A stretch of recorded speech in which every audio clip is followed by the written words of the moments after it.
Με τη φωνή ευχαριστώ ιδιαίτερα τις κυρίες, τους κυρίους, ευχαριστούμε ιδιαίτερα το μαέστρο, ο οποίος έφτασε αυτή τη χοροδία εδώ που την έφτασε.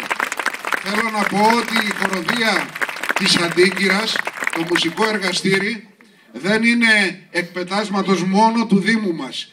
Είναι πολύ μεγαλύτερο εκπετάσματος, παίρνει μέρος όπως και το χορευτικό του Διστόμου αυτή τη στιγμή στην Ιταλία βρίσκεται, όπως και της Αράχοβας, κάπου αλλού θα πάει. Θέλω να πω ότι ο Δήμος μας έχει τις δυνατότητες, εκπέμπει, ζεσταίνει και ο πολιτισμός είναι αυτό που ζεσταίνει και ενώνει.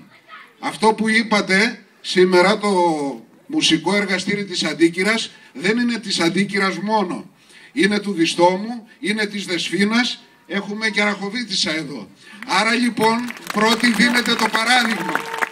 Λοιπόν, και γι' αυτό σας ευχαριστούμε ιδιαίτερα. Να είστε καλά. Ξέρουμε ότι την επόμενη φορά, διότι ανυπομονούμε να σας ακούμε, ξέρετε, σας παρακολουθούμε κυρία Πόπη.